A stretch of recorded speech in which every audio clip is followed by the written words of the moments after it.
Good morning, everyone. Hope you're all doing well.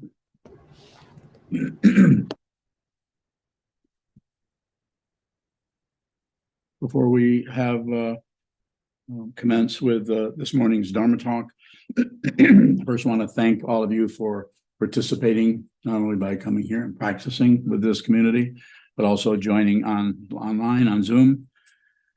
Thank you for that, and thank you for the help that you've given us. Pardon.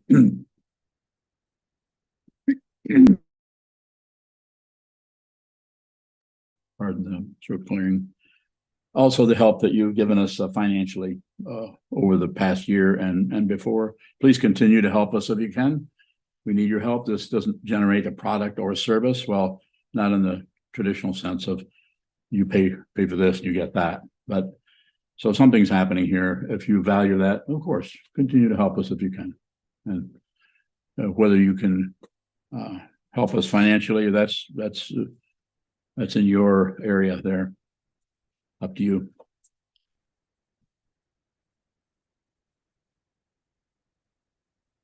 So I have quite a few people here on Zoom. A number of people here, around a dozen or so in the Zendo.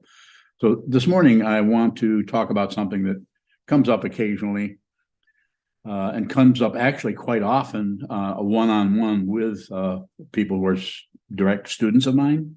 So, and it's something that I have probably not covered as enough. Or I think there's misunderstandings around it. And so I'm sure there are. So I want to make sure that you have the opportunity to not only ask me questions, please don't hesitate. Please don't hesitate. If you have questions about this, make them very direct so that you can get a response that will be fundamentally helpful to you. And that is therapy, of which there are hundreds and hundreds of kinds of therapy, a few that are pretty common that we all know about. And when I say know about, I haven't studied therapy. I'm not a therapist. I'm not a psychologist. I barely had any formal training in anything other than this. But I've had half a century of this. So I don't know if you'd call me an expert. I wouldn't go that far. That's making a lot of assumptions. Let's just say that that's something I'm qualified to talk about a little bit. Whereas therapy, I can't say much about that, other than I have had a little bit of therapy myself in a relationship with a previous partner. Went to a therapist. I didn't think it was so helpful at the time, although I thought it helped her to some extent, gave her somebody to talk to. So I would like to start out by saying you should do whatever you need to do. I have people come to me, I don't discuss this publicly, who do all kinds of things that maybe you would disagree with that aren't even therapy, that have to do with psychedelics, have to do with all kinds of ways of dealing with difficulty, with pain, or with confusion. And I'm not for or against anything in particular, other than I'm very biased about sitting meditation. And of course, wouldn't I be biased about the way that I teach it? Why would I teach a way that I don't particularly practice myself? So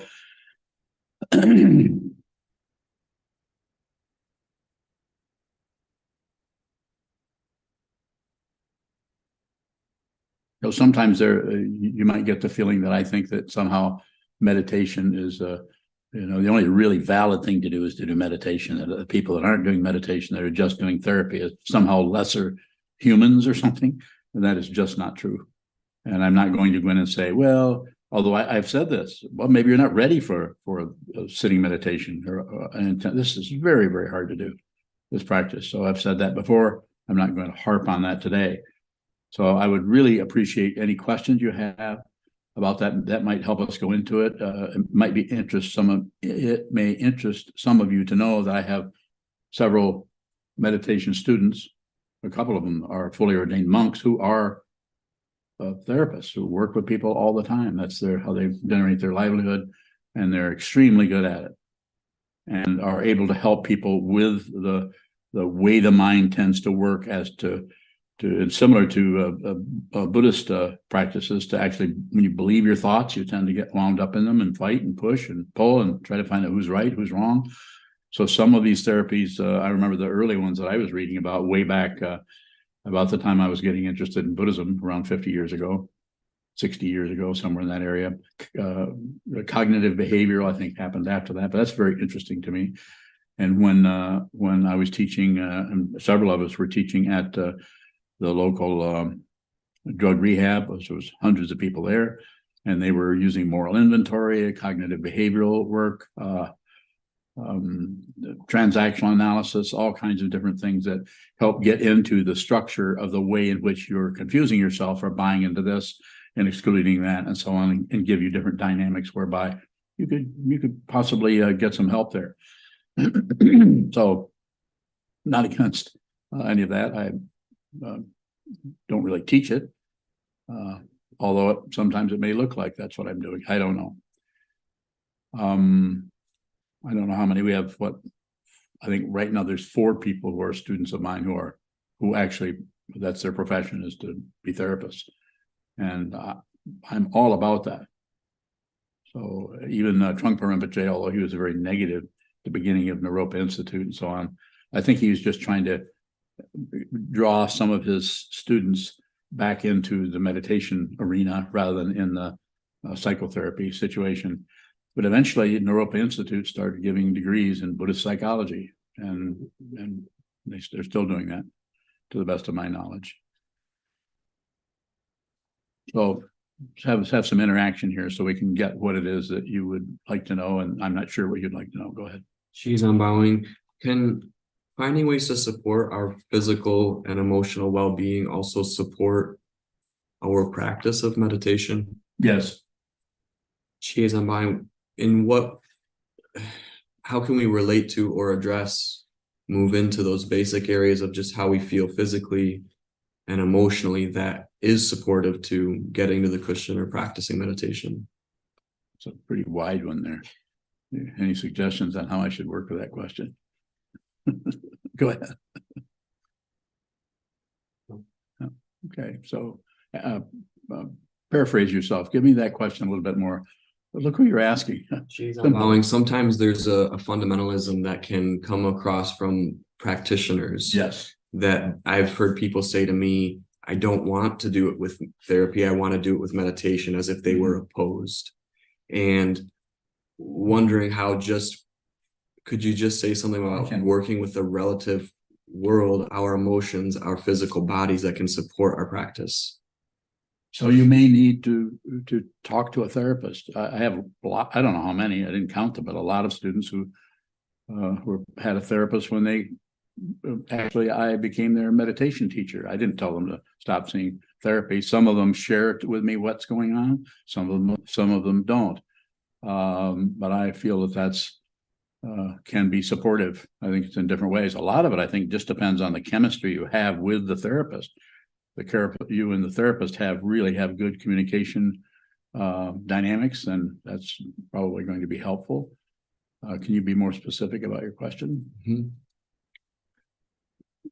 One of the areas that's showing up is that some people are able to hear the instruction on shikantaza and resonate in such a way where they can go right into it. But sometimes the social conditions are so chaotic. Yes. That there needs to be some sort of gradual path. And I'm wondering if the gradual path can work in tandem with this more immediate approach of shikantaza. Yes.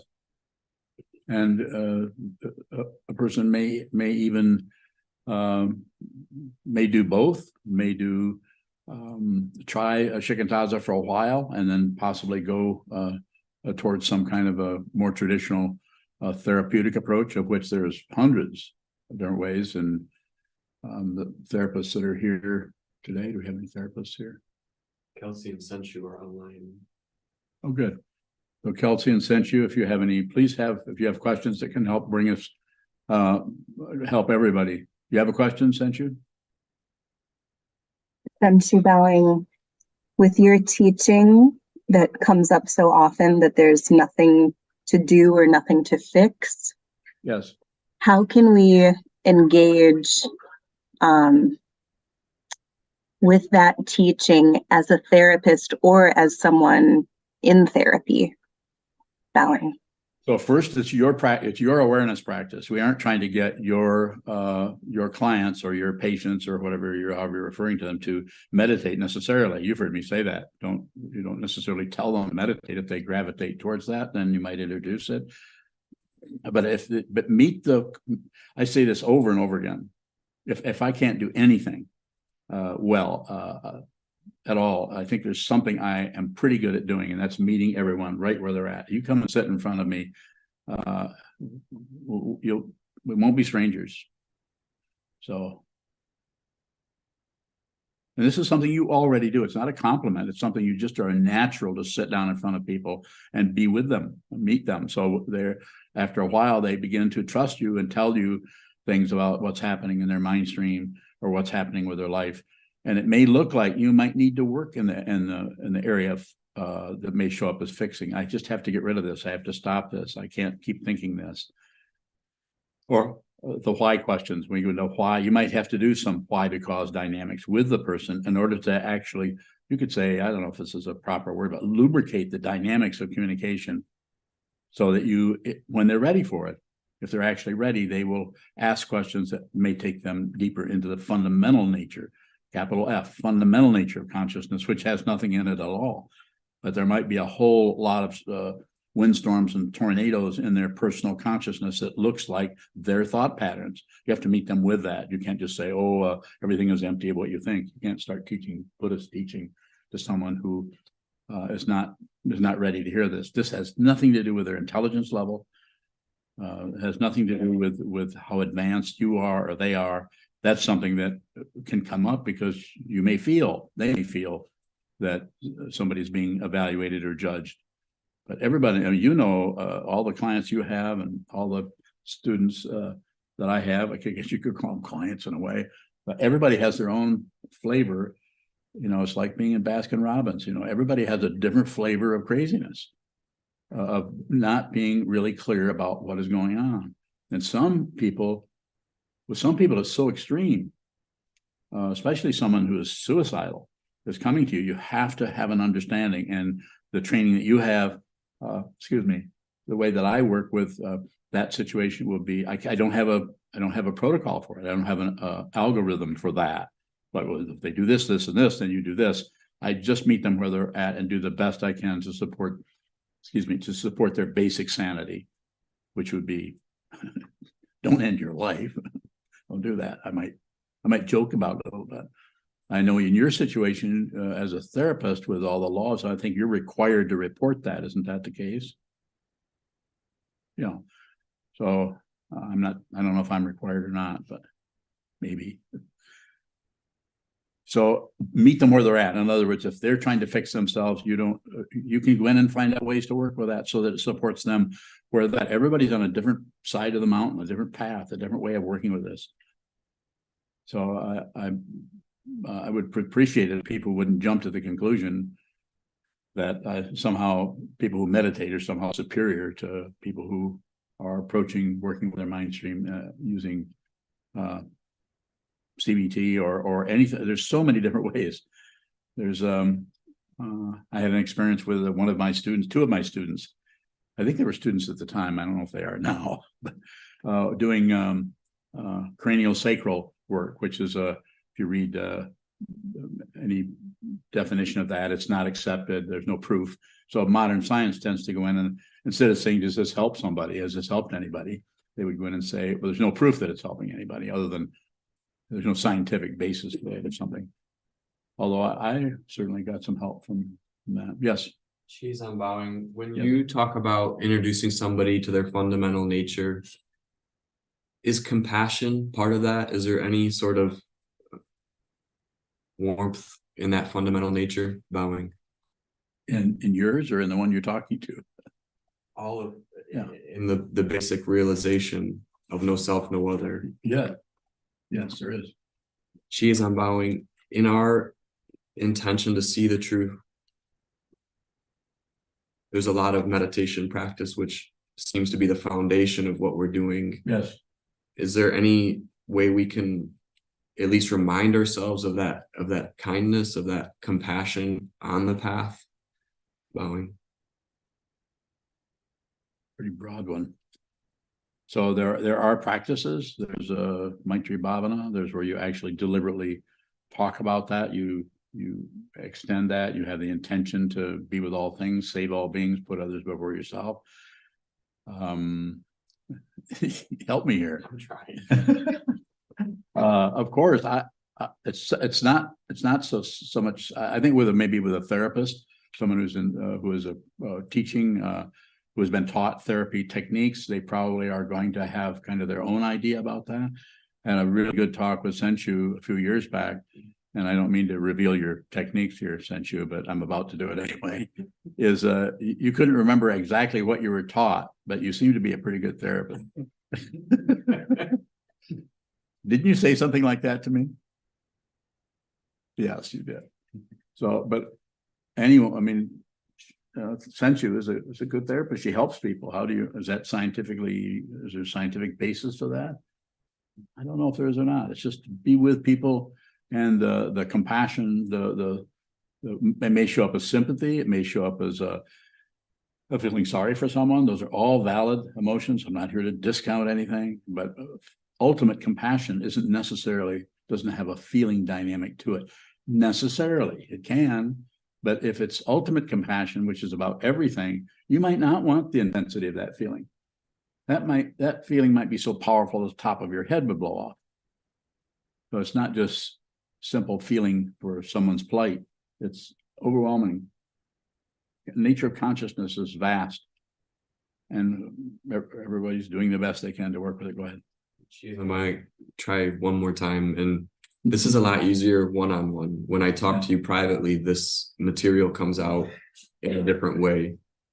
And the one area we've talked about quite a bit is your inspiration and connecting with the community in the work that we're doing with Karma House, that we're doing with the library. And we do not teach Shikantaza in those environments. It's not helpful at this point. Not at all. And I'm trying to find a way to ask about or bring out that inspiration and vision you have that is very much rooted in what we're doing here at the monastery, and yet extends into the community in forms that we may not recognize as Shikantaza. Is there anything that you can say about your inspiration in helping people, or your inspiration to connect with this community? I'd say I need to meet people where they're at, not get them to be something else, be a monk or do Shikantaza, or they may not meditate at all, or when they meditate, they may do eyes closed meditation. I say have your eyes open a little bit, and if you want to close them, but try it that way. See, try to encourage that person's consciousness to work with the contrast between eyes closed, eyes open.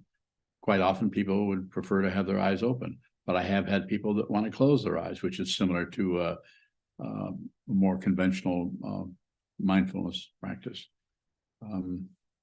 So I'm all about that. If no one ever practices over in the other buildings in Karma House, which is a yoga studio, and not necessarily teaching Buddhism there, but are just trying to connect with the community in as many ways as we can through there's 2 therapy offices over there, and you teach yoga over there on occasion, and you and Kelly connect with the communities through the library, and people have come from the library. Young people have come there, and they aren't I don't think you're particularly teaching them meditation at all, are you? You're just we're teaching some sense awareness practice and traditional mindfulness and breath practices. You try to find some pizza somewhere? We're trying to bring them something to eat every week, and that's some of the inspiration is that we're talking with kids that are in situations that are really hard to imagine. So completely in favor of that. That's part of what I'm the vision that I have. It's hard for me to talk about that, because the vision for me doesn't show up as a story about something. It shows up spontaneously when I meet people, when I look at the space, when I watch a squirrel run down the top of the fence. All the same thing, not separate. Is it okay to try to help in a way that is correcting Yes. Yes, just like when we have somebody come up to the door asking for money. We might give them money. We might say, well, I think you need to do something. We had someone digging a hole out here and back. I don't think we even had any use for the hole. We just wanted to have them do some work. Oh, I can't remember what that fellow's name was. James, yeah, but he came for a while, so there's a little bit of correcting going on there. I'm not sure if that's the area. In our engagement, the correcting may not be the right word, but to try to help with these basic situations of violence and hunger and abuse. Does there need to be a more active engagement than don't do anything? Yeah, when I say don't do anything, I'm not talking about some kind of passive. I'm not passive, but it needs to be, as I sometimes say, if you've not looked at your own aggression, then it's going to be difficult to work with that situation with a person who's being aggressive towards you without just giving them the same thing back that they came at you with. I'm not saying that also that someone can't do that without meditating at all. Some therapists just that I've met aren't meditators, but just have a powerful ability to just be with whatever's arising. Where that ability comes from, I don't know. I'm still. It is addressing what I'm asking about, and I think that it's just helpful to see that there can be a more active role played. That our practice for ourselves may be less interference, but when we're invited into a space where we're seeing such difficulty, that we can engage and be active. Yes. So anyhow, I can continue. Yes. And does there become a point where therapy could be harmful, or I don't know if harmful is the right word, but not helpful to our meditation practice? I don't know if I would go that far. I would say that anything is possible. If the therapy is trying to get you to change, to be a different person, to uplift you in some way, there could be some value to that, but that would be so very, very personal that only you would really know. That therapist isn't going to know for sure. They don't know what you experience. And this meditation teacher can't really know what it is you're dealing with. That's why we've been talking for a number of years. You know how I work with those situations. I may not say in the classical sense agree with what's happening, but also I'm not so completely full of myself that only I know what you should do next. We do that together. I like to say that it's very mutual. There's some people I like to tell what to do and I don't, right?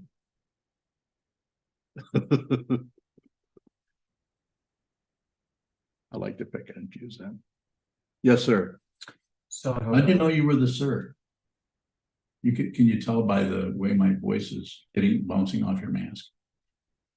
Basically, yes. Okay, I thought so. No, it's funny because yesterday Rumi and I had a very similar conversation that took me aback. Anyway, For another time, you can. Go ahead, Sanmo. If I went into the situation where Chiazan and Kelly are, and I heard some of these situations, and a child asked me for help as an attorney who works in the domestic violence space quite Yes. often, what is a teaching that you would give me as someone who has the capacity to assist in a way that works well with what we're doing here? Cool. Yeah, you're welcome. Yeah, thank you.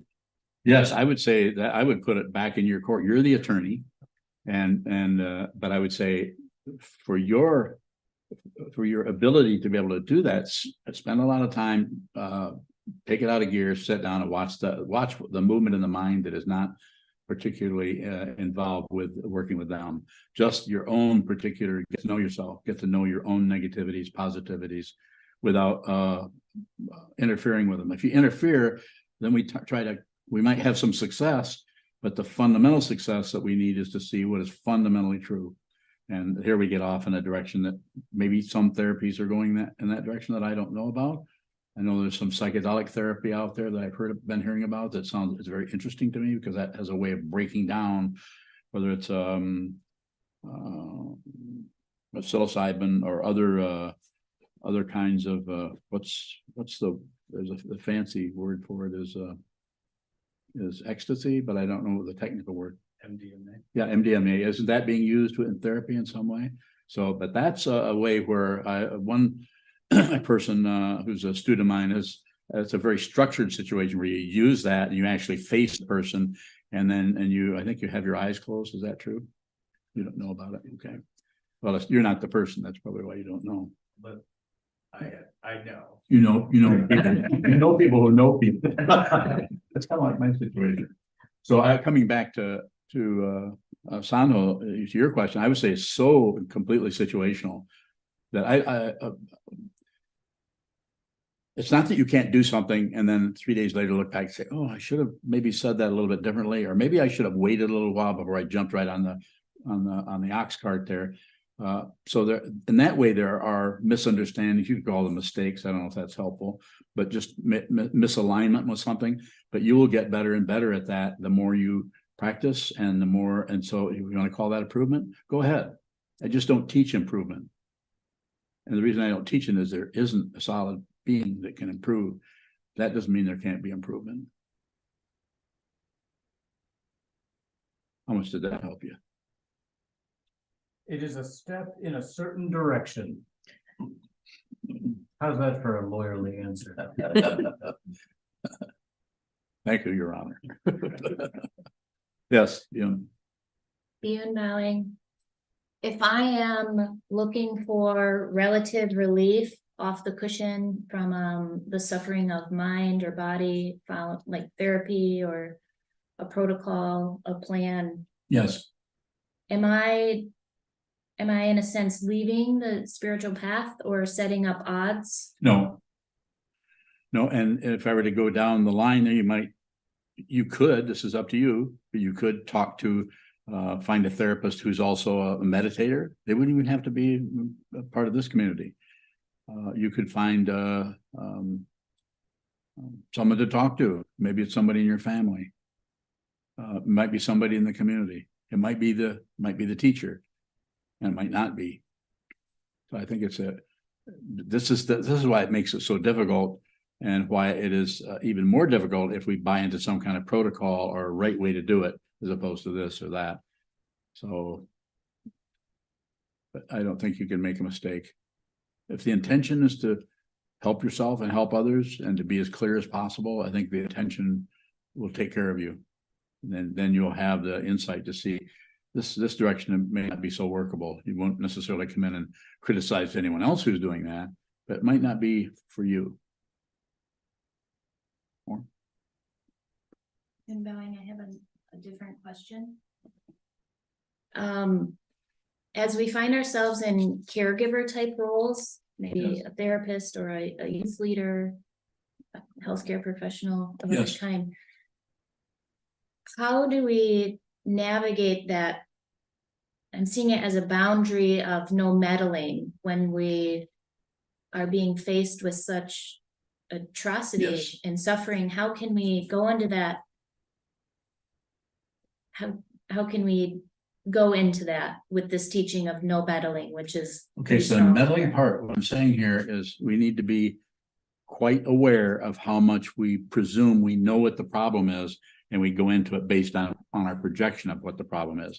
That's why it's so important to not meddle, but that doesn't mean turn and run the other way. It might mean step right into it, step further. How do you mean? How does this feel for you? How are you working with this right now? Is there anything that you're doing that's giving you relief from this? I'm talking about someone who's been abused 3 years ago, who's still suffering. You follow me a little bit? So to go in and work with that in a way that is respectful of the confusion, because you have no idea what they're going through. But it's very important to be with them, sit with them, be very aware of their body language. When I say language, I'm not saying it's like listening to someone speak Polish. Just listen to it. You don't have to understand it. With Polish, you have to understand it. Body language, you do not have to understand. If you go into understanding body language, you start to think you know what everybody's doing by the way they're standing or the way they're holding their arms. This is a big misunderstanding. It's not that there isn't a little bit of truth there, but there's not enough to make a protocol up or an algorithm that says that all you have to do is look at the algorithm and you'll know what is happening with everybody and whether they're covering things up or whether they're being genuine with you or not. So receive, receive, receive. And here we go back to my particular bias is the way you train yourself to receive is receive whatever arises in your mind without adding anything to it. If something arises in your mind and you add, you judge, you put anything on it, blame them, him, her, this situation, blame yourself, anything but just receiving the negativity that shows up, we tend to go in circles and possibly make things worse with the intention that we want to help because we want to be right. We want to be the one who helps. Be very respectful of someone's confusion and ask them about it. You might find that if you ask them, you might start to get a different understanding of what is happening with them. More time spent on receiving. You could say before you take them into surgery, let's really talk to them a lot and find out a lot about them, get to know them, have lunch with them, spend some time with them. More about that's a good area to question in because I'm not, when I say don't meddle, I'm not saying shut down and don't do anything, stay there. Just the same thing in Sano's situation. Since he's an attorney, it might be quite a bit different, but there's still a lot of room to really investigate what is the foundational issue or problem that's happening there and how is that being handled with that person in that moment, even though it might have happened a long time ago. More. Beyond bowing. So if we are watching ourselves march into something with somebody, there's a curiosity, there's some lot of receiving going on, maybe if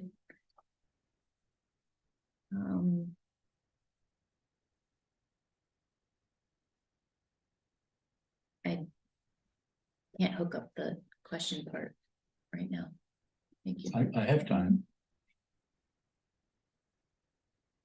If you're going into. So if we if we're watching ourselves march into that, not march into it, but just kind of go into that situation with a person. Yes. Where there's a lot of suffering.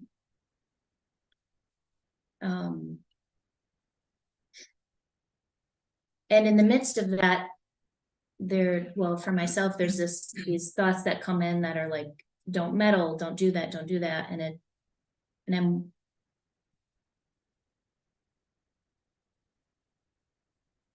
how Go ahead. I'm doing right now what I'm telling you to do. can we ever really be sure or know if we're meddling or not? Probably not.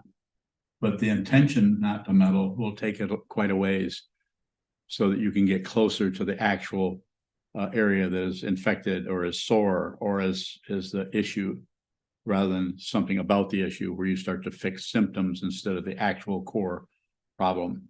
That's why sitting practice of meditation, forget Buddhism. I mean, it's hard for me to do that, but just train your mind so you can see. So when you smell, taste, hear, touch, think, anything that shows up in the mind stream so that you are not bullshitting yourself because you're afraid or because you're afraid of being wrong or you're afraid of meddling. The fear of meddling is pretty powerful. So it will keep you on your proverbial toes to see so that you know that what you're doing with that is going to be something that's coming out of your awareness. You probably need to be supportive of this person in this way or that way without necessarily giving them advice that they need to do this or that. Like, would you jump to a conclusion if somebody came to you and said, my psychiatrist wants me to do electroshock therapy. What do you think I should do? That's a hard one. That's a hard one for me. I might. You might. Did you say mice or might? I might. You might say yes. Go ahead and do that. I might say, please consider other things. Oh, you might say, please consider other things. Oh, okay. Well, it's pretty difficult to just come to a conclusion when somebody asks you a question like that.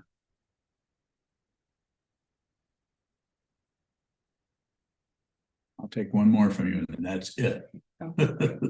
Beyond bowing, why is it so terrifying to, I mean, I can't know if I'm leading with awareness particularly, but in those caring situations where you're going into a difficult space, somebody, why is it so terrifying to lead with awareness?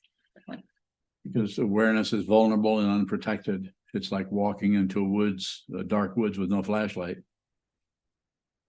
So if you got a flashlight, at least you know where the trees are. But if you're walking there with no flashlight, you have to be very sensitive in contrast. And if you have a bright light, which is a symbol for your concepts, your ideas, your judgments, your standards, who's right, who's wrong, you can really see what this is. Then you will navigate it like that. But what you do is you miss the spaces between things. In other words, you miss the actual structure of the idea that is arising as you should do this or you should do that, but you can't do that. So, and that quite often is layered with fear. Hope for something better, fear of something worse. Go slow. Go slow. Take your time. If you're around me very much, you'll see that I'm very slow, which can easily be mistaken for laziness. When you say, but it's not. Yes, sir. Dodo bowing. I had 2 questions. Yes. One is in the phrase when you say someone might not be ready to do this. Yes. What do you mean with that if it's not setting that up as a higher, more profound thing?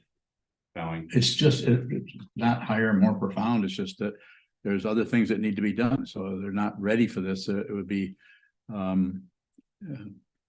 just like even though I've practiced the practice I practiced the most was tantric practices over many, many years. I teach them a little bit, but not much. Well, I teach a very simple practice. Sit down, hold still, observe. There's no fancy cosmology or deities or mudras or things that you have to do with the connection between the body and the mind and the speech. But we do a little bit of that. So when I say they're might not be ready for that, that's not judging them particularly. It's just saying that they may need to work with us in a different way. And just like if somebody comes to me and I can't give personal examples because it's confidential stuff, but somebody comes and says, I just want to do this with art. I don't want to do this with meditation. What am I going to say to them? What do you think I would say? Do you know what I would say? You have any idea what I would say? Spit it out. You don't know, because I don't know. I don't teach know this, and I don't teach do this, don't do that. But I can tell you that I have said to that person, paint. How about meditation? Well, if you meditate, but you want to paint. And I mean it. And are they somehow less or doing? No, I have no idea what your karma is, what that person's karma is. I have no idea what it is, but if somebody comes in as a student, who might not be a student very long, but I can't teach them how to paint. Can't even do it myself. But if they come and present that, and then I see there's a genuine person who's here, who is sincere. I have a pretty good bullshit detector, having looked at this for a long time. So I can see it in other people. And I can see when somebody is not bullshitting themselves. They just need to do this way or that way. And is that what you're asking me? And you won't have a standard for how to do that. Each person, the shape of people's minds as it appears to you, if you're familiar with how your mind is shaped, you'll be much more clear about other people's minds. And why is it? Why is that? I'm getting a little bit away from our topic here, but I'm saying you're not really separate from anyone. And some people know this intuitively. Really good therapist knows this intuitively. It might scare them because then they're worried about their identity. But I'm not worried about anybody's identity, because there is no such thing as a separate identity. That's the reality that I'm looking at. And that's how I'm able to even sit up here and presume to even function as a teacher, because I certainly am not a therapist. I think some therapies are very interesting the way they work. The Center for Feeling Therapy back in the early 70s, which I thought about going there, was also Arthur Janov's book, Primal Scream, was using expression to get rid or to expunge your negativity. And so this is something John Lennon and Yoko Ono practice quite a bit. Some of their music sounds like primal screams. And so right, wrong, what, I don't know what it is. I didn't go in that direction, but I studied it. I looked at it. Transactional analysis, I'm okay, you're okay, that kind of thing has a certain dynamic there that works. Just like Byron Katie, when she talks about ask four questions, turn it around, using it conceptually. But even she has, not too long ago, has begun to encourage her students, people that are practicing her particular way of working with consciousness that's wrapped up in negativity, is to encouraging them to meditate also, besides that 4-question situation. Yes. Joe going. In a lot of drug rehab therapies and Yes. in different groups like that, there's just a known enemy, like we need to stop doing drugs. Yes. And the whole thing's based on succeeding at that or working Yes. towards that. Why doesn't that go far enough? What do you mean by far enough? Is that still a mundane path? It's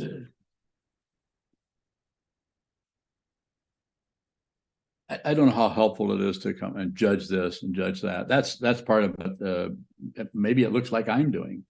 I have even said this is just a chunk of wood. I don't believe in Buddhism. Buddhism is the Buddha's teaching from 2,500 years is a path to realize your true nature, to realize what this is, not something to believe in. It's just even the word Buddhism is just means awake. And so there's all kinds of ways of working with something like addictions, which it sounds like that's what you're talking about. And you can say from some experience, some of it's personal, but we just meet it where it's at. Maybe you can stop doing that altogether. Maybe you need to stop it for 3 weeks. Maybe you need to get some space. Maybe you need to play around, not the entertainment kind of playing, but play around with that. And how you do that, it needs to come from you. I'm not going to be able to lay something on you, but we talk about it together. Don't you notice the mutuality of that, of how that works? Well, right and wrong are just extra. They're not helping anybody. Success and failure get in the way of really working with the consciousness, with the awareness, when it is tied in with the body, which is not separate from the consciousness, and it is operating in terms of being the conventional word is addicted or stuck on something. Stuck on, you need, when things get bad, you need to do this. Once in a while, people will go and meditate when they feel bad. Other times they'll meditate first, then feel bad. You notice that? More about it? Go ahead. Maybe another way to ask it is you don't set it up as just like, don't do this, and it's not this absolute thing. What does setting it up like that allow us to see that locking down on that as a problem covers up? Anytime, if we fundamentally, let's say, ultimately, I can make one statement: we have no control. If you think you have control, then this is the very nature of confusion, of wars, war and peace, life and death, up and down, back and forth, good and evil, all the polarities. Control, no control. You actually have more control if you don't try to control anything. I can't remember her name. She was a teacher, wrote a book called, no, I can't even remember the name of the book. I don't even know what she said. Yes, I do. I'm not that bad off. She said, look which way the river is flowing and then tell the river to flow that way. What was her name? Barry Stevens.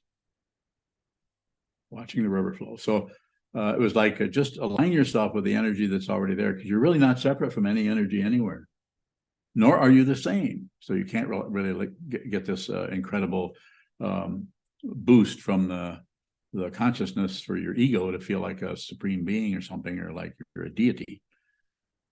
Isan bowing. I want to return to the talking about working with teenagers, because I'm back in the alternative high school in Traverse City. Please do. So, and when you and I initially talked about it, you recommended I start with Shikantaza, and I have done that. It's difficult for them. So here's my question. You teach little kids how to meditate, and you say you ring the bell, and then 30 seconds or a minute later, you ring it again and you have them get up and they dance around. With teenagers, there's a storm of negativity that's always in their mind. And Yes. to sit in Shikantaza and receive that negativity is very difficult. Is there a similar way that you can think of as a technique to give them a break from that difficulty, but yet introduce them to the concept of inviting it or receiving it? I'm sorry, bowing. Only you would know, but let me make some suggestions. Start them out with sitting still and introduce them to it, you know, in a way that you say you're trying to see more deeply, and you can get them to agree with you. We all know how hard it is to really think about anything and get any clarity. It just feels more and more confusing, especially if the problem itself is totally unworkable. You could bring them in that way and say, so let's do something. Let's just unplug it. Don't even call it meditation. As soon as you use the conventional name of anything, people immediately go to what the society or the culture says that means. Don't do that. Use some other example. We've got a hot plate and well, they might not know what a hot plate is. Let's see, we've got I can't even think of anything that would be conventional. Maybe hair dryer. Yeah. Sure. Most of us, the hair dryer is running our whole life. Just the mind is running and running and running all the time, heating up, cooling off, heating up. So we're gonna pull the plug, or at least try to pull the plug on that. We're gonna sit very still, and we're gonna start with a bell. We're gonna end with a bell, and we're gonna start out with sitting a minute and a half. Make it an uneven number, and you understand why it's that way. Then go. And then stop, and then talk about it a little bit. How was that? What did that feel like? And then make it give it short, so someone doesn't go into some kind of a diatribe or a dithyrambic explanation of all the various things that arose from butterflies to muskrats in their mind. In that, because some people really want to express themselves, don't let them do that. In other words, say, just like you have a minute to say what happened, and then everybody does that, and then go back and sit for 3 minutes. Do it very gradually. Don't do 20 minutes, half an hour. These people 15, 16, 17? Yes, Yeah. 17. 17, that's still youth. I think you can't really set up an area where someone is an adult. We're going to do that, then I would say about 29 to 30 to 31. Before that, you're just a child. Yeah. You shouldn't be allowed to drink or smoke or drive a Corvette. He's unbowing. Sometimes they're very interested in techniques that they've read about or heard about, like chanting or breath work. What would be your recommendation on working with my response to that, my intuition, or things that I've heard of myself bowing? You could do that so that they don't feel, they feel like they're just getting served this one dish, this one mindfulness dish, and tell them they can have their eyes open or closed. Give them that choice. Maybe I didn't say that to you before, but I'm saying it now. and then say, okay, we'll do that. Now let's do what is conventionally called chanting, and then give them a syllable. And it doesn't have to be a traditional religious syllable like Om or Hum or something like that. Ah isn't a bad one. You could say ah, or you could say bad. And if you don't end it with the D, you might have a lot of sheep coming in the room. So you have to end it with D. So and then just do that for a very short period of time, and then stop, and then go back maybe to just awareness, and then go back to a very short discussion of the thing, and then back to the awareness again. And then maybe do a little bit of concluding there, like, does this interest you? Do you want to continue in this area? There's lots of room to explore in this area. Anybody interested? And you might find maybe half of the people there might be interested in keep continuing to go. And you could also ask them for another direction. Do they see, in other words, some interaction with them, a Q&A kind of thing with these young people? Is there some area of it that But you were interested in the response from here? That I didn't get? Or say? Oh, that's all very helpful. And one thing I did want to add, because it came to me in the discussion, but the particular teenager who participates in Shikantaza the most and most effectively, she values it. She's been through drug rehab and a lot of therapy. She's been what? Been through drug rehab and a lot of therapy. So I mean, that underlying foundational work of therapy with kids, there seems to be, that seems to be kind of a training wheel for being able to value meditation and do it. And I'm totally in favor of that. It might be by because I'm usually talking to people who are already meditators. So I want them to keep meditating. So I'm biased in that area. So if somebody starts to say, well, I think I need to go back into therapy and not meditate anymore, then I might, it would depend on who it is and what our relationship was, what the chemistry was between this teacher and that student. I might say, okay, well, go back and do that for 6 months or a year. See how that is. In other words, put it back on that person. So rather than go in and say, no, you have to keep doing Shikantaza. Some people, I even have them close their eyes. Usually I say, open them if you can, but if you really feel like you need to close your eyes, I trust my students' intuition about this. I might insist on having your eyes open at some point, but initially I might say, well, close your eyes then, see how that is. Close your eye. If you're going to sit for an hour or 2 hours, close your eyes for the first hour and then open your eyes. I have found, I don't know about other people who've taught meditation, but found that quite often if people do much eyes open meditation, they realize there's something there. I don't know if you can put it into words. When you close your eyes, it's very similar to resting or going to sleep. And it can be quite pleasant to do eyes closed meditation if you're doing it a lot and you have scanning the body techniques, satipatthana and so on. Have ways of doing it, like was taught by S.N. Goenka. Very powerful, very transformative. Completely changed the lives of the inmates that he talked to in prisons in India. It's just that it doesn't last very long. So you have to keep returning to that to try to reinvigorate that. Yes, sir.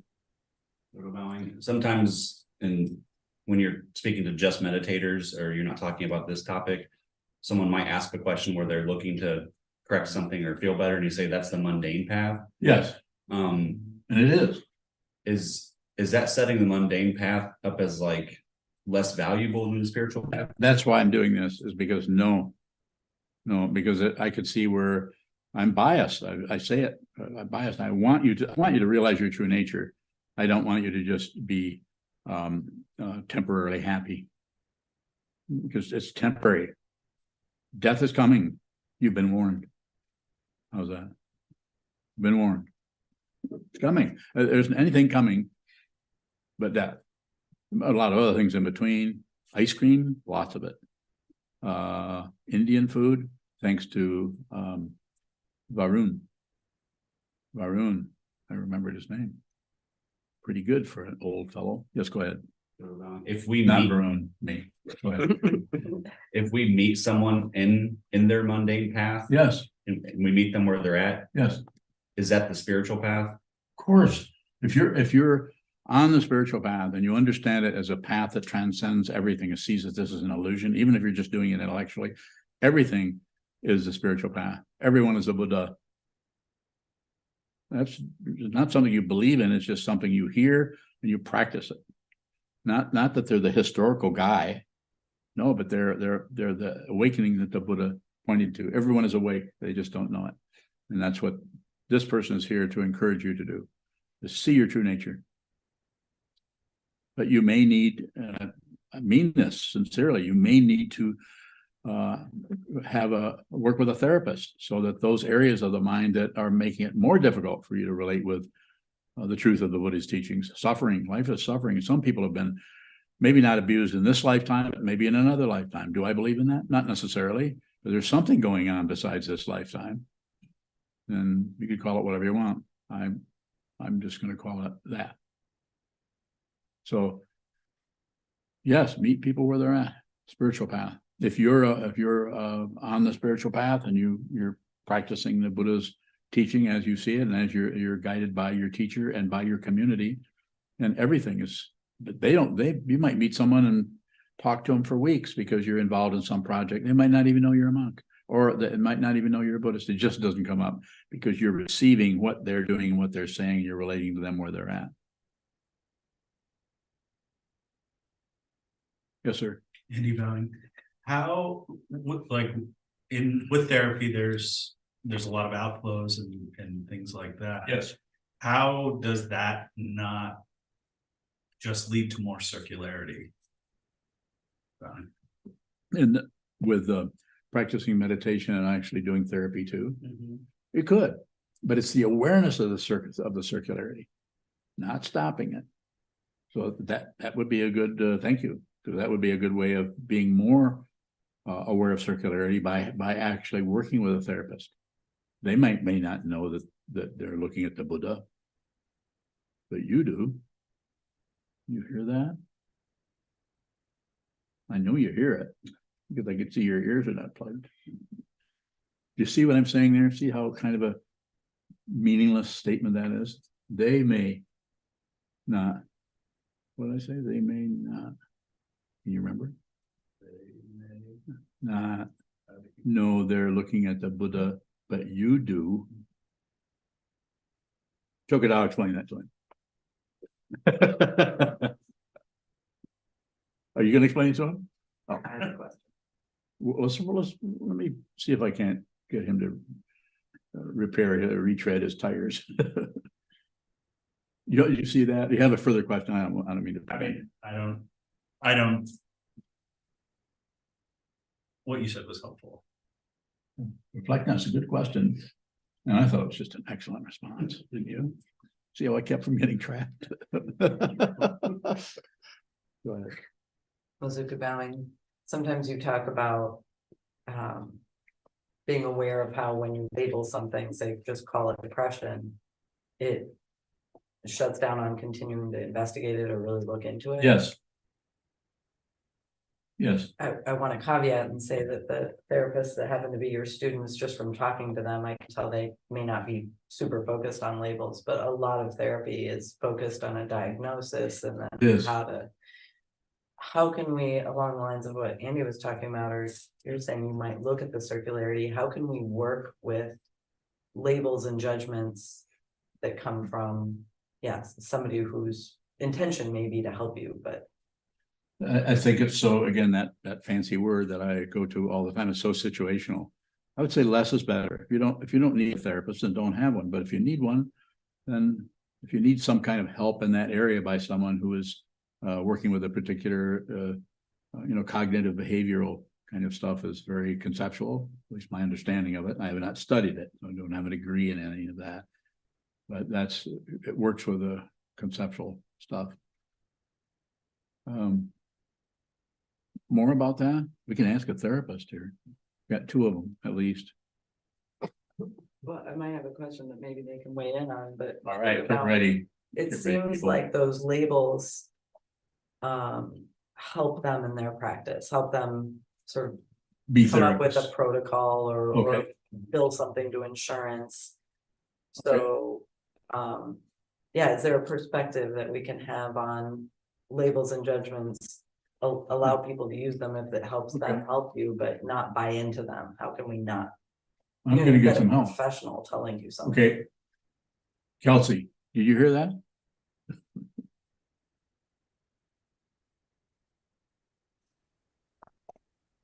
Can't hear you.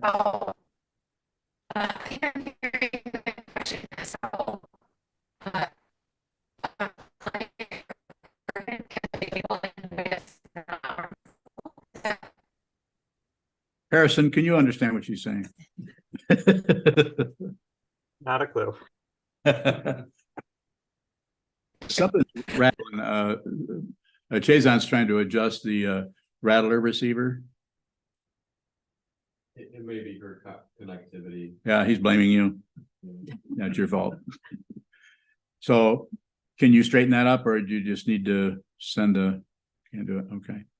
So Senchu still here? Where is she?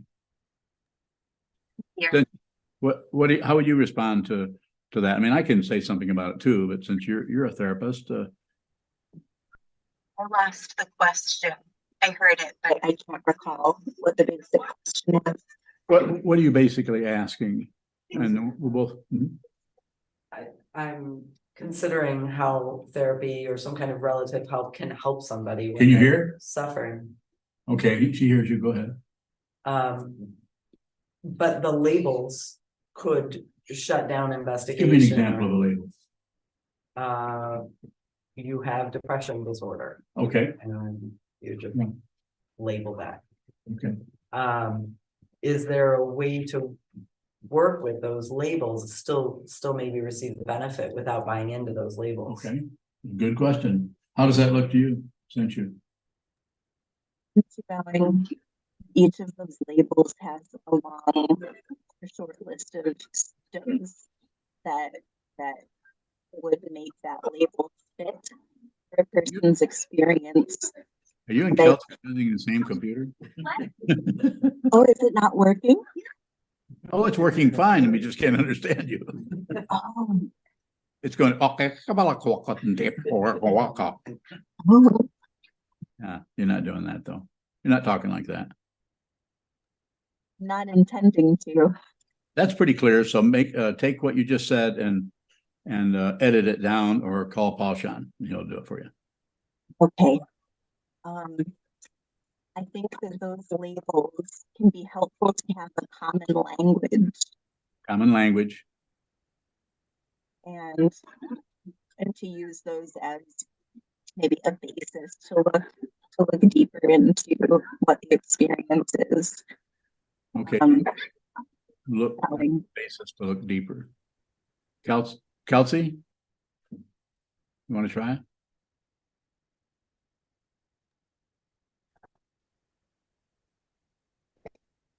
No? Oh, okay. You could type something in. I don't see any other therapists.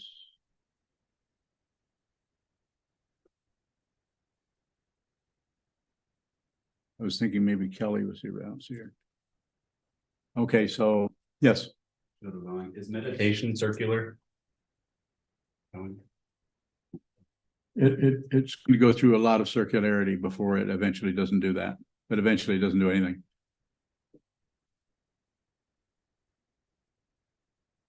More? That question, just to say, is coming out of, it looks like when I look at therapy and meditation as the title, that it could be looked at as circular path and a straight path. And I'm wondering if that's a misunderstanding. I wouldn't do anything with it. I'm endeavoring to talk about therapy as it's taught all over the place or conducted or people receive help in using that particular dynamic. Psychotherapy, all the different therapies that came up 100 years ago with Freud and Jung and Adler, those early ones, right up to and including literally thousands of different ideas about how to work with the mind, including electroshock therapy. You just need to go in there and give them a bolt of lightning and then everything straightens up. And it might even do that to some extent, situationally. But I wouldn't go in and, because just the word meditation is too generic, and just the word therapy, it's just too, there's no one therapy, there's no one meditation. Even shikantaza, which I teach, is different for each person.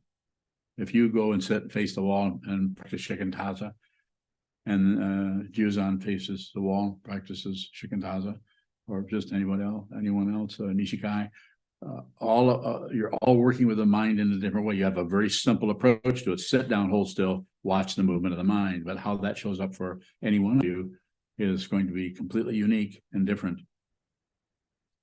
That's been my experience talking to you or working with my own practice over the last number of years. Go ahead. Does our intention transform any modality into a spiritual path? Well, if you have the intention to see the truth, no matter what, and you stop looking for proof, If you're looking for proof, it's the mundane path. Not wrong. It could be a very highfalutin form of the truth. Read philosophers and people who work with strong intellectual premise about the way things are. Friedrich Hegel, Schopenhauer, Nietzsche, and all the existentialist people who were looking at what this was and trying to explain what it was using concepts and ideas. Not wrong. It's just amazing descriptions, amazing ability to think, to make circular thought look like a straight line. But it's still thought, it's still ideas, it's still concepts trying to get something and turn it into something else, turn it into an understand. Here's the misunderstanding, and here's the understanding. That's polarity. The Dharma is not doing that. The Buddha 2,500 years ago looked at it and said, the teaching there was there isn't anything. Teaching of emptiness, yet it's still there. So what does that mean?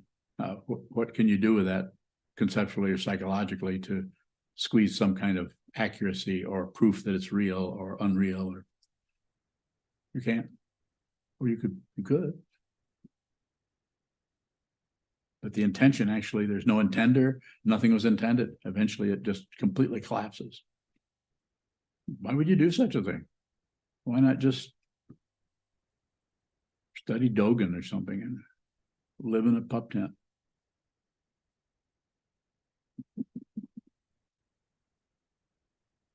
I got a few people to smile. I'm one of them. 玉红报应。 Young, go ahead. I have a follow-up question about Andy's asking regarding the outflow. When one sees the therapist, if they are aware of reinforcing the outflow, is that a concern? Bowing.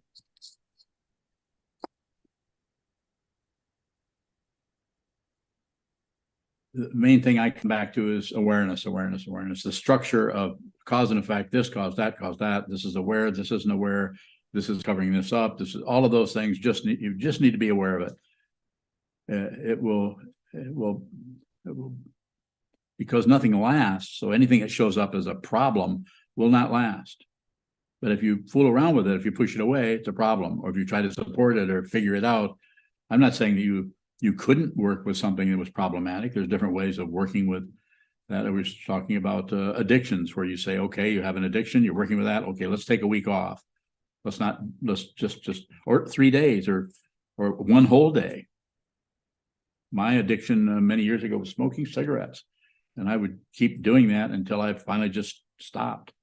Just don't do that anymore. But it was very hard, very nicotine's a very difficult addiction. Not saying it's the hardest. Probably there are a lot of other ones that are much worse, but it was hard for me. Sano. No. Thank you. Yuhan. Bowing. You have another one, Yuhan? Yes, I do actually. My second question is my fear of messing up my students' experience of trying Shikantaza is very strong. They have been very good with just basic mindfulness practice. They know exactly the posture, they feel good. Most of the time when I ask them, either they are tired or they feel stressed about the homework load. So how old are they? They're teenagers. And how long do you have them sit meditation for? For mindfulness, basically it's about 5 minutes. Oh, good. Usually before the class, yeah. Well, don't teach them Shikantaza. Just teach them, let them close their eyes and do whatever they want to do. Yeah, don't teach them that. But in the future, if I want to introduce them this practice, I'm afraid of messing up their experience of feeling very rigid or feeling You want like some help? forced. Yes, I want to hear yours. You're not that important. You're not that important. Their karma is the weight, the force, the intensity of the karma of these young people is way more powerful than anything you could do or not do. Your intention to do to be good, to do good, to be kind, to fundamentally give them something to do besides just indulge in their thought patterns. Some they can just sit still for a while. So I think you're doing fine. You don't need results. You just need the intention. Chisho, do you have a question? Thank you, Bowie. You're welcome. No, I was going to read out Kelsey's answer to the question you asked about label. Yes, please. She says, for some people, a label can help them understand the resistance they have to finding paths of healing. So it can help them observe from a new angle. Yeah, Wow. like that. Like that. Didn't that question come from you? Yeah. What do you think about that? I think it looks to me like it takes skill to use labels skillfully, like It does. suggestions, and that not everybody has that skill. No, they don't. Further question? No, Aren't you concerned about the people that don't have that skill? sure. Why don't you help them? How? How can I help them? What do you got in mind right now? Keep practicing. Talk about it. Shut up and help them. I'm watching the body language because I know that's what's happening. What's happening? What's happening right now? You feel picked on? No, I Oh, just good. have no idea what you're Do suggesting. you think when that say Kelsey's help them. picking on you? No, was she? Did I miss I have No, no she- idea what you're. She was not. asking. I'm just showing you what circles look like. I don't mind circles. I can talk, I don't need to make any sense at all. The whole world is functioning out of circles. But the problem is the fixation on this part of the circle is right, this other part of the circle is wrong. It's astonishing understanding, and it's very simple.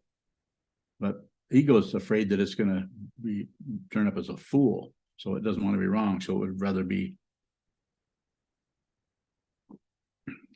go in circles. You don't have to help those people. Reflect on that. Yes, sir. Bowing, you are admittedly biased about Shikantaza. You say that all the time. Yeah. How can you have that bias and see something that's really helpful, but still give people the space to do something that might look kind of off to you? It doesn't look off. It looks like they're doing exactly what they need to do, which is not practice Shikantaza. I have people come here and swear allegiance and I love you, Sokuzan, and I want to practice forever and I'm going to be whatever, and then just go the other direction. Not even say anything about it. They're just gone. I don't even hear from them. Some people I haven't heard from in years. Are they incorrect? No, they're doing what they need to do. They did this as much as they could. Now they're doing something else. But there are no mistakes. If you think they're mistakes, then that's where wars come from. Some people are wrong and they need to be punished. Go ahead. How do we work with our own practice, at least speaking for myself, when I might have that bias and look down on the way someone else is working with their situation? Just be aware that you're looking down on it. You don't have to fix it, because if you fix it, then the looking down on it goes into hiding. You're still doing that. It just looks like you're not. You know what I'm talking about. Of all people. I mean, you're just constantly looking down on everybody, so you have plenty of opportunity to see what a terrible person you are. Is that helpful? Andre, why aren't you smiling? Lost in thought? Okay. Is there a final? Anything? Is there anything about therapy and meditation where that there's still some kind of understanding that we need to address, or do you have anything, especially from the therapist? Oh, Milka, go ahead. Milka Bowing, are there certain characteristics when we go into therapy or some practice that's not Shikantaza that we should look for that might be helpful in our awareness practice? I'm not sure. Are you in therapy? No going. I was just thinking of when I had done brain spotting with Sensu, how that opens up some area I wouldn't even have looked at or Yeah. thought about, or you know. Yeah, there's it another just kind seems of. to release something that I don't even know what it is. So I would talk to Senju about it. You have 1 session, 2 sessions, 3 sessions? I would go back and talk to her about that. That's a particular way of, she has a particular way of working with that approach. And I don't know if I've ever conveyed the feeling to, have I ever conveyed the feeling to you, Senju, that I don't approve of brain spotting and that I think that people shouldn't do that. They should do shikantaza instead. See? Did she shake her head? Huh? Did she shake her That's head? not- She's shaking her head no, that she didn't shake her head. So we got it? Oh, the attorney mind is about ready to kick in here. No? Always. Oh, it's okay. Yeah, I would go back and do some more of that brain spotting, if that's something that is opening up. I can't address that because I don't teach it, don't practice it. I'm very interested in it. Have you done that with me at all, that brain spotting? How did I do? No brain. My brain had spots all over. It was full of spots. Yes? It was good. Right. It was good. I'm glad to hear that. Yes, sir. Sort of bowing. Something I noticed, like when you go through court ordered help, they require you to get therapy or go to 12-step programs. And there's only a really small group of things that they'll like view as like that you're doing what you're being asked to do. Like 12-step. Like 12-step. Is there any way for the meditation practice to show up structured to where the courts would approve of coming to a place like this for those hours? Yeah, it's possible. That's why we have 2 attorneys here. Aren't you guys gonna figure that out? If you want, yeah. We have Yeah. a drug court here. Huh? If you want, yeah, I can work on that. We have a drug court here. Okay. Talk to him about it. Shoda's gonna come and talk to you about that. Lots of things that can be done, the legal restrictions on all kinds of things, and this could be one of them where this might not be for everyone, but this might be a way that some people could work with that in this kind of a community or this kind of a practice, these particular kinds of forms, not for everyone. But it doesn't mean that the ones that it isn't for, that they're somehow less and we're these great monks and everybody else needs to, feel humble. I'll take one final question if there is one. Otherwise we can pack it up.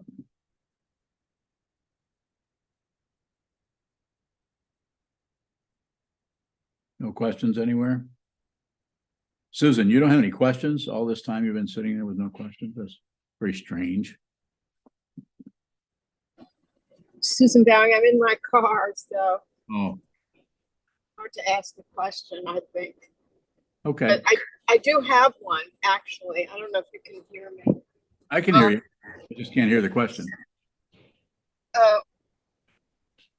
So my question is, I know you talk a lot about the therapy and meditation, and yet, the Theravadins, there are a number of those teachers who are psychologists, Jack Kornfield, Tara Brach, I think Jack Kornfield's wife, and then there was that guy Epstein, who is this Buddhist psychiatrist, bestseller, the therapy. In other words, I guess what's confusing to me, the question is I never heard the issue discussed before, and I'm wondering what it is about the two that brings it up so much with you, I guess is the way to say it, Bowing.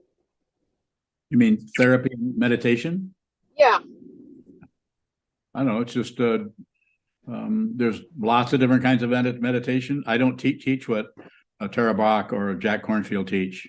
we call it meditation, but it's not the same thing. And also, probably right here in our situation here, whatever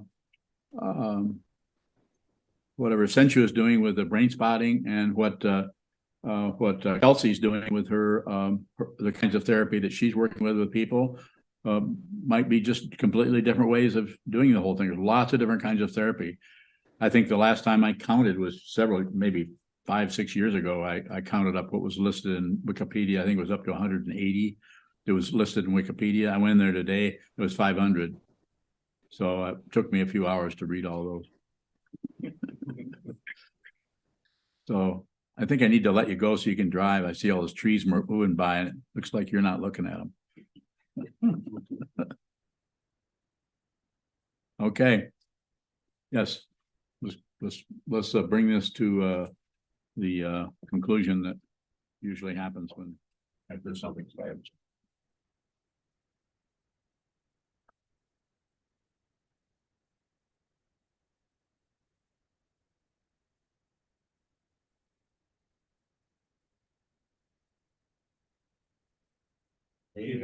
This penetrating to all places, so that we and every sentient being together can realize what God's way.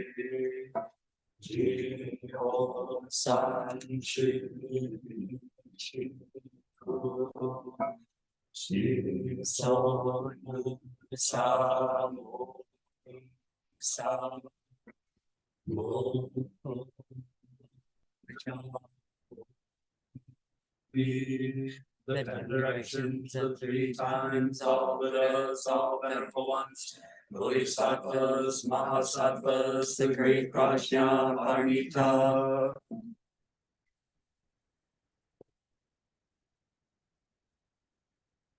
O Buddhas and Bodhisattvas of the 10 directions and the 3 times, please hear us. Please come down out of the light and protect Sokukoji Buddhist Temple Monastery, our Sangha, families, friends, and visitors. Heal everyone who is unhappy, sick, or suffering, and fill them with light.